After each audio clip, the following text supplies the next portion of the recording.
रहा जो विवाद पैदा करती है। अपने काम पर ध्यान दिया, अपनी प्रेयर लाइफ पे ध्यान दिया। मैं क्या कर रहा हूं, मुझे अपने पे ध्यान होना चाहिए। मुझे परमेश्वर कहां लेके जाना चाहता है, मुझे आगे क्या करना है, हमें अपने पे ध्यान देना चाहिए। वो शैतान होता है ना, उसकी एक आदत है, आप उसे 100 जूतियां मारो, माफी मांगकर भाग जाएगा और 3 दिन बाद फिर आ जाएगा मार खाने के लिए। यह शैतान की आदत है। उसे थोड़े थोड़े दिनों के बाद जूतियां चाहिए, तो उसके लिए जूतियां हमेशा तैयार रखा करो। जैसे ही आए वचन से जूती लगाओ और भगा दो। हालेलुया।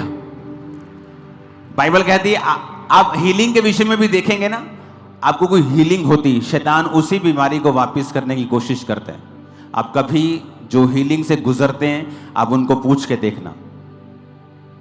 जिनको बेबी मिलता है वर्ड के द्वारा, आप देखना उन बहुतों की टेस्टिमनी होती है कि डिलीवरी से पहले भी शैतान ने इसे खत्म करने की कोशिश की। मेरा 8 मंथ में पानी खत्म हो गया पेट में, कोई बोलेगा 8 मंथ में दर्द शुरू हो गई, कोई कुछ बोलेगा, कोई ब्लीडिंग बोलेगा, कोई कुछ कहेगा। आप देखना, क्योंकि शैतान हमेशा आपके सामने फिर आता है, क्योंकि वो ढीठ प्राणी है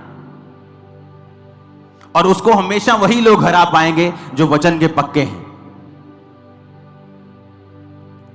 ऊंची आवाज में बोलो हालेलुया। तो हमेशा ये बात, ये फोटो आज से हमेशा याद रखना। कुछ देर के लिए इसे अपने वॉलपेपर पे लगा लो फोन के,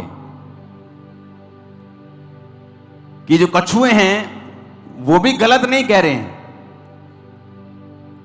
कहते यहां कुछ नहीं, ये बांझ है, यहां हमें कुछ मिलने वाला नहीं है। पर जिराफ क्या कह रहा है? कहता हरा ही हरा दिख रहा है मेरे को। तो आपके कई बार रिश्तेदारों पर भी ये चीजें लागू होती हैं।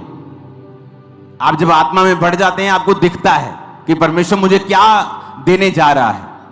लेकिन जो आत्मा में कई बार नहीं होते, थोड़े होते हैं, है वो कछुए जीवित प्राणी हैं, परमेश्वर नहीं बनाए हैं, लेकिन वो नहीं देख पा रहे जो जिराफ देख पा रहा है।